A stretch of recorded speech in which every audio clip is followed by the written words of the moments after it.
Ace, are you alright? Give him some space. Lois, I'm sorry. I let one get away, and he hurt me pretty good, too. Beast, stabilize him. I'm grabbing some medicine. Hang in there, Ace. I hope you're worth it, kid. They were gonna kill me. You guys saved me, and now you're hurt.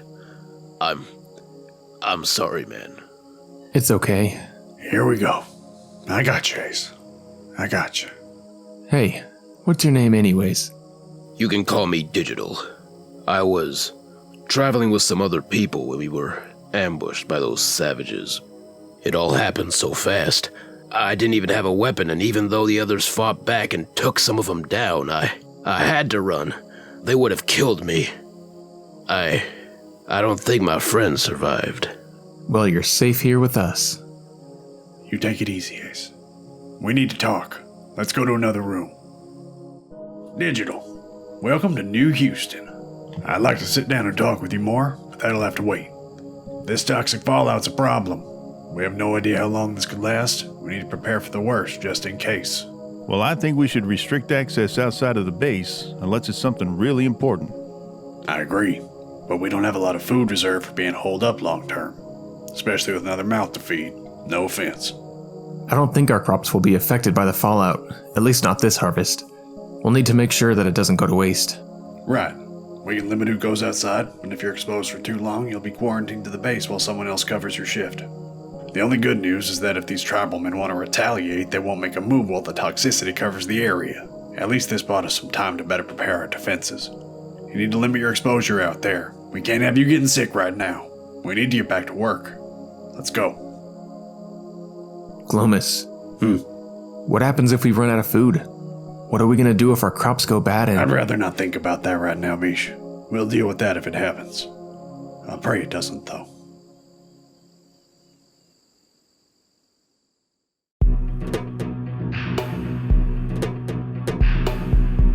Tension was in the air as the toxic fallout covered the jungle. A stay-inside order was issued to try and prevent the toxicity from spreading to the men. It was a slow buildup, but could do some major harm if left exposed long-term. The only way to access their storage area was going outside. They needed to fix that. Glomus had to treat Ace again. The others ate their breakfast while planning for what was to come next. Everyone was on edge. Their new recruit mined out a path into the storage room from the kitchen. It looked like Ace was going to be okay, though. He took quite a beating since they crash-landed here, but he continued to persevere. They had access to the entire base from within the mountain now, so they could avoid going outside unless it was completely necessary. The new recruit was Digital Tomato, though he just went by Digital. He was 22 years old, barely even an adult, but he was a native to this planet. He was part of a trading caravan that was always on the move, and he was trained as a recruiter to help find people to join them on their travels. He had some knowledge of local factions that he could share with the other men. It wasn't too much information, but it was helpful to understand what was in their vicinity. They didn't know how much time they had before the toxicity killed off any wild game in the area. They sent out hunting parties to bring in as much meat as they could to increase their food reserves. Time was of the essence. One of their main food sources was dwindling fast, and if they stayed outside too long, the toxicity would begin to take its toll on their bodies. Even worse, some of the men weren't coping with the stress of the situation. Phantom had a mental break and disregarded the orders to stay inside. This caused Ace to go into a daze too. He got out of his sickbed and left the safety of New Houston when nobody was looking so he could wander alone. It looked like the rest of the wild game was exposed too long to the fallout and their meat was contaminated. They could only rely on their crops now. Fish rushed to chop down nearby trees so they would have supplies to work with inside their mountainous home. Of course, during all this, they closely monitored their toxicity levels. Ace continued to ignore the others while he wandered in a dazed state, slowly exposing himself to more of the toxic fallout. Even worse, their meat began rotting in their food storage. The simple cooler wasn't enough to prevent the food from turning. They were able to finish researching the first steps towards powering up their base with electricity using solar panels. This was a step in the right direction, but they needed batteries to store the excess power generated. Ace continued to wander aimlessly while his toxic buildup became more serious. After losing the other men and wandering in the jungle for hours, he finally snapped out of it and realized what he was doing. He hurried back to New Houston to eat up and rest. Glomus was going to be furious with him, Ace thought to himself. Everyone else was asleep for now, though. He would have to wait until the next day to receive his lecture. The following morning, the men used this time cooped up to expand the caverns in their base. An explosion was heard from outside. It turns out, the wild boomalopes in this region were dying to the toxicity and exploding upon their death. Things weren't looking good. Their food supplies were already dangerously low. They had to make some hard decisions. They weren't happy about it, but they knew it was necessary. Gov volunteered to be the one to do it. She was hardened by this world and the Huskies were consuming too much food. They could help push their rations out by a few days though. She finished mining and called the dogs over one by one. She was quick, and she did it as cleanly as she could, but the men were haunted by the sad yelps each one made as she entered their lives and took their bodies to be stored and butchered later. We have to do what's necessary to survive, they kept telling themselves. But not Gorda. They couldn't do the same to her. At least not yet. Evening came and some began to pack it in for the night. They were emotionally exhausted from the events that took place earlier. Ace continued to research how they could construct batteries while they also planned on sculpting some statues for their base. They wanted to be productive while they were shut in, and this gave them something to do. The next day, Digital had a mental break. They've only been cooped up for a few days, but the stress of the situation was enough for him to go into a tantrum and start beating on furniture around the base. It didn't take long for him to get it out of his system and snap out of it though. To help with the stress, they started taking shifts going outside. The men desperately needed to take the edge off and took a break by playing a quick round of horseshoe. But not Bish. He worked faster than anyone when it came to growing crops, and he knew that they needed more food or things would get a lot worse. Meanwhile, Ace managed to finish his research on batteries, which meant they would begin researching geothermal power to really produce electricity for New Houston. Bish continued to work with Digital on planting more seeds. It looked like the fallout wasn't polluting the plants like it did with the wild animals in the area. He frantically worked to sow as many seeds as quickly as he could to avoid getting too much toxic buildup in his system.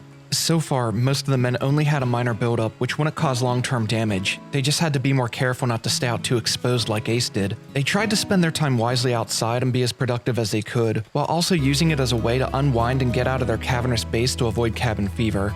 Their exposure was becoming more severe in time, so they had to restrict most of them back into quarantine within the base. But their supply wasn't meeting their demand. Even after harvesting all of the rice, they were completely out of food the next day. Glomus didn't want to think of what they'd have to do in order to survive. His toxicity levels were the lowest, so he went back out to forage for what little food he could find. Even though he was able to find some wild berry bushels, he knew this wouldn't be enough. Bish continued to plant more rice, hoping that they could harvest more food before people got too desperate. Flash storms were in the area too. This could cause wildfires that would bring more destruction to the area. Ace and Digital both suffered mental breaks again. They weren't handling the pressure at all. It felt like everything was unraveling around them as soon as their food supplies diminished. Gov was the next to suffer a mental break. Bish was so hungry that he suffered a mental break as well. Phantom and Glomus desperately continued to plant more rice with the hopes that they could bring in more food. They didn't want to think of alternative survival options. Gov and Bish got into a fistfight arguing over petty nonsense. Nobody seemed to be thinking clearly at the moment. The fight ended shortly after it began and they went their separate ways. Finally, late that evening, the toxic fallout seemed to have passed. Those 7 days felt like an eternity as they were without food for most of it. New wildlife returned to their area immediately, which meant they had a food source again. Early the next morning, Gov went hunting, but there were still residual effects from the fallout. Digital experienced another mental break. She was so famished that she could barely keep a steady hand while shooting the alpaca she was hunting. Phantom joined her in getting more food for New Houston. When Gov returned, she was so desperately hungry that instead of butchering the animal, she just started eating the fresh kill. They tried to stop her, but she was so ravenously hungry that she ignored their protest. She had her fill, and Ace took the animal in disgust and trimmed off the remaining good meat to cook. As he was leaving the freezer, he collapsed and needed to be rescued. He was so malnourished, he couldn't stand.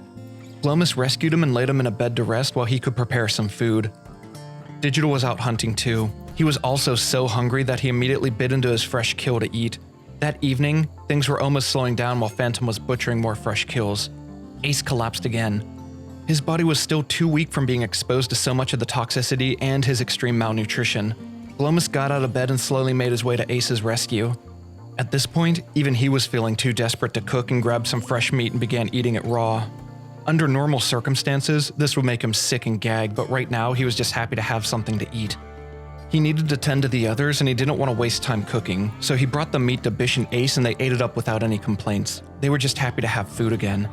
Most of the smaller game was hunted, so Digital took down a wild elephant. He always liked these creatures, but they needed more food. After he incapacitated it with gunfire, he slowly approached it with his club. Digital wasn't the type that felt much emotion from doing heartless things like putting down an elephant this way. They needed the food after all. His club fell hard on the elephant one last time, and he finally put it out of its misery. He began to haul its body back to the base to be butchered, and Bish had another mental break. He was so hungry still that he started hurting himself in his panicked mind state. The good news was that they finally began stockpiling some cooked meals from all the meat that they brought back in from the hunting. Later that morning, Gov had her own mental break and went into her room. She was mumbling nonsense as she locked herself away. Nobody knew what she was up to. It was a very rough few days, but the men finally felt like things were starting to normalize and they could finally let their guard down. That was until Gov came out from her room. As she passed by Glomus, she violently attacked him, beating him to the ground. Phantom heard the commotion and went over to investigate. He saw her kicking him, screaming about it being his fault she's trapped here with the others. As Phantom intervened, Bish heard the fighting from outside and came into an all-out brawl. Gov was a very strong woman and she was out of control. As she fell back, she pulled out her pistol with the intent to kill. Bish locked arms with her while Phantom shot at her with his bow. She finally started to try and flee from the fighting, but they had to restrain her. The two of them continued trying to take her down, but it was really hard to do while she still had her body armor on. They finally incapacitated her while Ace took care of Glomus. Bish cursed under his breath while he slowly dragged Gov to her room to let her cool her head. Morale was still very low at New Houston while most of the men were still recovering from their wounds. Bish was hurting from the fight, but he focused on treating Glomus.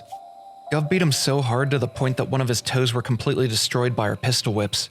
Regardless, the toxic fallout was over and they had their food supplies stored back up. The next step was to finally power their base. They planned to construct 2 solar panels and then they could run the power into their home and store excess energy into a battery room. Gov was really beaten up too, but they thought she would be okay and recover quickly. The men were shocked when she suddenly passed away in her sleep. She lost too much blood. Everything was so chaotic that they didn't realize how much she bled during the fight. Gov wasn't part of New Houston for very long, and while she did have her issues with the men during her time there, she was still one of them. The least they could do was give her a proper burial to honor her contribution to their colony. To make matters worse, early the next morning, they were being attacked by a raid. Their short-range scanner only picked up one raider equipped with a knife, nothing they couldn't handle, even if they were in a bad state right now. Ace was finally well enough that he could take care of it alone. He got out of bed and went for his trusty revolver. He walked outside and saw her barreling towards him. Ace turned the corner and opened fire. He missed the first shot but landed a direct hit immediately following. He could tell he got her good and closed in, shooting her more. Even though she was wounded, she still screamed out and lunged towards Ace. He retreated towards their field as he continued firing rounds at her. One final shot ended her. He inspected the body to make sure she was dead and spit on the ground in disgust at her attempt to raid their home. Most of them didn't seem to care much for Gov. She wasn't very well mannered after all. But Ace, he fought beside her and he was grateful that she was as strong of a fighter that she had been. He took her body to the corner of their territory and buried her beside another mountain. He finished laying her to rest and went back to the base. Glomus and Digital were still recovering from their wounds, but Phantom managed to finish a sculpture they could use to help decorate the place. The following day, the rest of the raw meat in the cooler spoiled and was no longer any good. Fortunately, all the rice they planted was ready to be harvested again, but to prevent this from being an issue in the future, they finally began working on constructing the solar panels. Glomus worked late into the night constructing the first one. The next day, they mined out a hole in their freezer and planned to build an air conditioning unit so they could preserve their food much longer. Glomus worked on constructing the power lines and coolers so they could begin taking advantage of the electricity their solar panel would be generating throughout the day. They wouldn't have any electricity at night though, so they planned to mine out a secure area in the mountain where they could store their batteries. The next day, it was cleared out and they planned to build 2 batteries at first. This would be plenty of storage for what they needed at the moment. They secured the entrance with a heavy limestone door to prevent raiders from accessing it. That night, they worked hard in and out of the rain to finish the construction of the batteries. The next morning, they'd be fully operational with electricity flowing into the base. Because of this, they began replacing their torches with actual lights throughout their home. Suddenly, another transport pod crash was picked up by their short-range scanner. It was a wounded woman named Phoenix. Ironically, she was also a pyromaniac, which was considered a major risk for New Houston. Sadly, Ace knew what he had to do. He went out that evening, stripped her of her belongings, and found a chunk of spaceship debris that he broke down for other supplies. At this point, he was numb to the emotion of leaving another to die to protect their cause. He justified it to himself by saying it was necessary for the greater good. Now that they were beginning to add lights to their base, they wanted to add flooring as well. They planned to lay wooden floors down in their bedrooms and dining hall to start. It was the beginning of the winter season and they were making good progress. Things were finally feeling normal after the toxic fallout and the passing of Gov. They received another short-range distress call from someone who was being attacked by the same tribe that brought Digital to New Houston. They agreed to give him refuge and sent the coordinates to their base.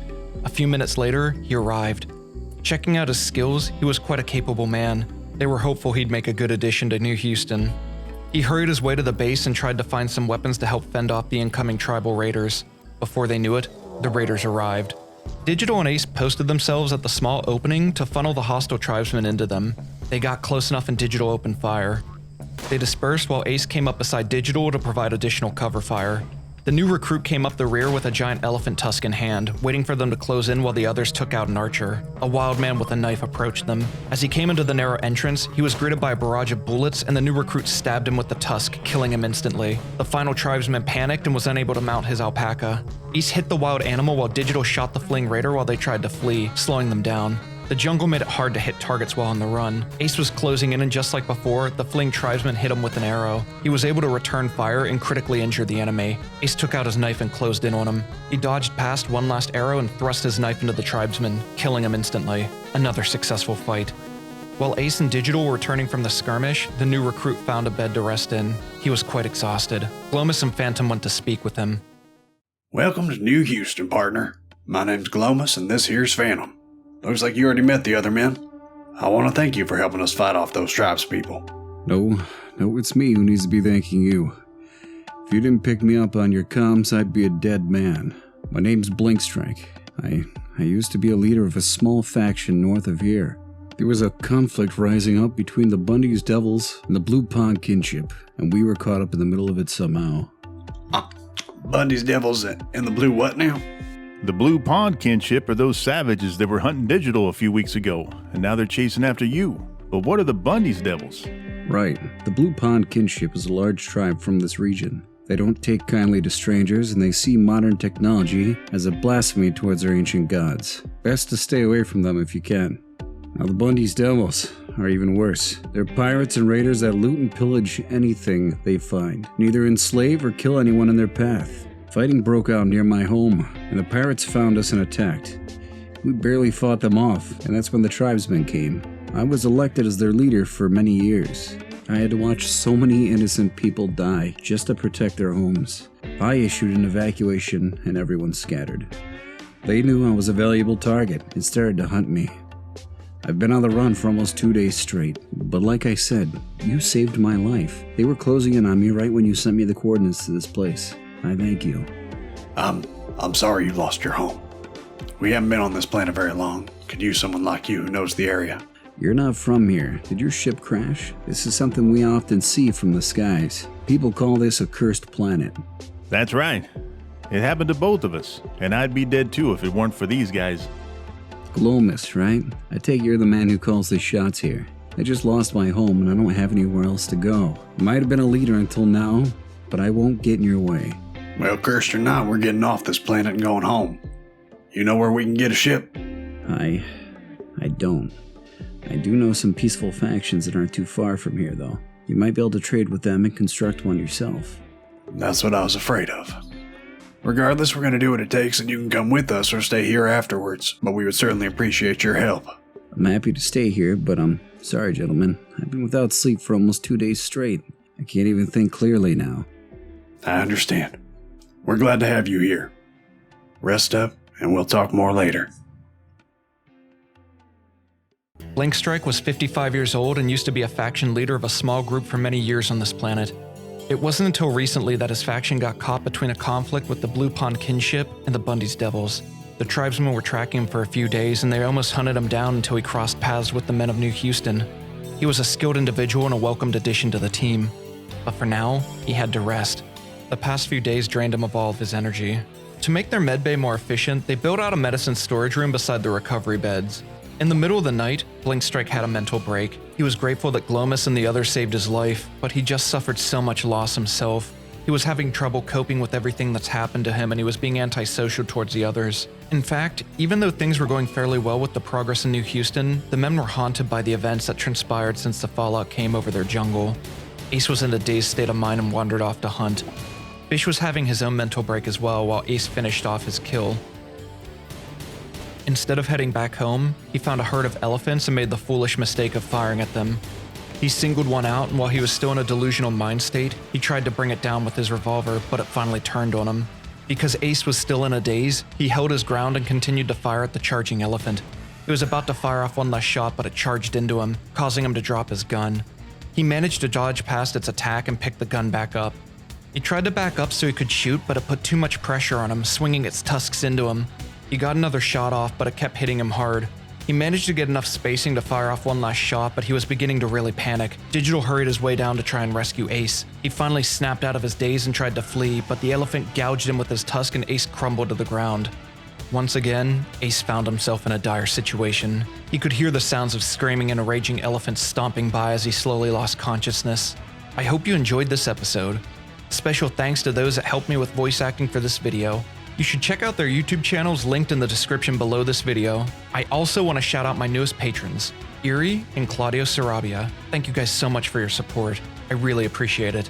And a big thanks to all my patrons who are generously supporting my channel and helping me towards my goal of one day making this a full-time job where I can make more content like this more regularly. I really appreciate it. And as always, thanks for watching, and until next time, have a good one.